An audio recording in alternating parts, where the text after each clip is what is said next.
Welcome to TradeTheNBA.com. This is John. This report is for the 21st. Welcome to summer.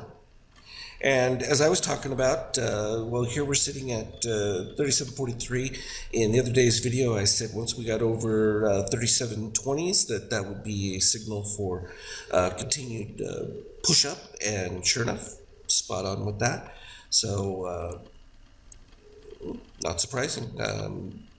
Solid pickup of magenta over yellow. We can see that the crossover here on the DOC as well as the green, and the fact that orange pivoted lower even in the shortened session. Everything was in line for some kind of improvement. Now, will it be sustainable? Look at that shakeout. Probably not, but that doesn't mean that it isn't going to make that attempt back towards, like we talked about, the 23%. 38.50 range. So there's still some room in there that it's going to continue to try and push back for it. So I think that was definitely worth playing that option within it. From an NQ standpoint, you can see almost identical. You still have white leading this, but the critical element is as soon as the pivot of magenta NBI lower happens, and if it's below the 25 level, then I think it's definitely another attack short setup. So it's going to be critical for the magenta NBI to continue to rise, like you see here on the euro, above that 25 level, and that's usually a bit more sustainable to the upside when it takes place. And you can see here, even with the euro, the green DOC crossing over cyan on that, a bit more bullish. And again, this is the, every time we get down to these low levels, central banks are going to have to step in, and I think they're just trying to create a floor that can't go below. Despite the fact that really no reasonable expectation that the euro should be trading above the dollar at this particular stage, given where the European Union is, the sanction setup, and that is only going to make things problematic for euro countries going forward. So it'll be just a question of how long people are willing to buy the tail. And from a gold standpoint, again, this gets back into that question of, are we going to see deflationary aspects of this later as we get towards fall if the economies have truly come to a halt?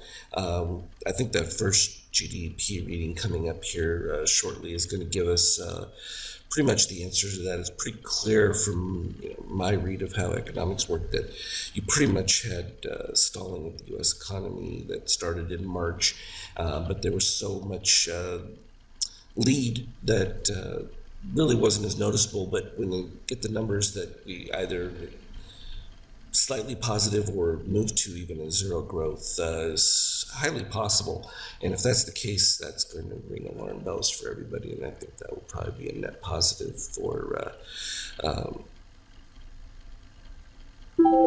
certain aspects of the market. I don't want to say necessarily that gold will break out from that, because I don't know that it will, because if it's that sharp a decline, then you could start seeing liquidations of a lot of inventory in that, which theoretically could have some softening of price. But if there's still a positive read from an economic growth standpoint, then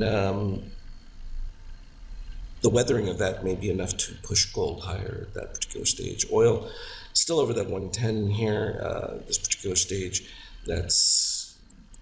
It's just an ongoing problem. It's just not going away anytime soon. There's just no push to try and really increase supply. So all they're hoping for is demand cutback. I know Biden's heading to the Middle East to see if he can get the Saudis to push out more, but I don't know what their possible incentive is in this, because just they're all making money hand over fist at this particular stage, and it certainly offsets all inflation from their viewpoint. So no real incentive.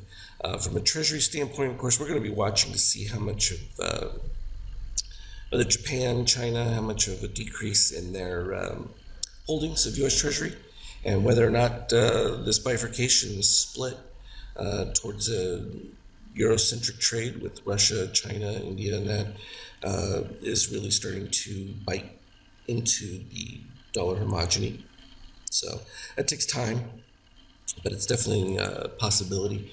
Bitcoin looked pretty strong there once it got over that 19, held the 20 there on the P2 pivots and that, and you can see back over 21. Russia announced too that they would consider some outside settlements for certain things. in a Bitcoin in that. So that also could be a significant positive. You kind of headhunted all the people who were margined in the crypto space, and I think a lot of them have been cleared out.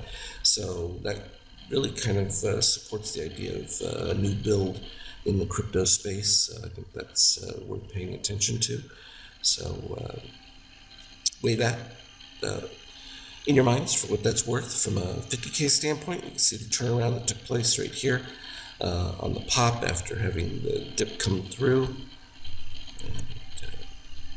When we look at it from a 5K standpoint, it's been all up since the early morning break of the holiday and continuation of it right now. We got a lot of positive extremes, though, post part of this. So 3710 range on a fill back of those. Your latest round, more likely to see it, which is right around the 29 range. So keep that one in mind.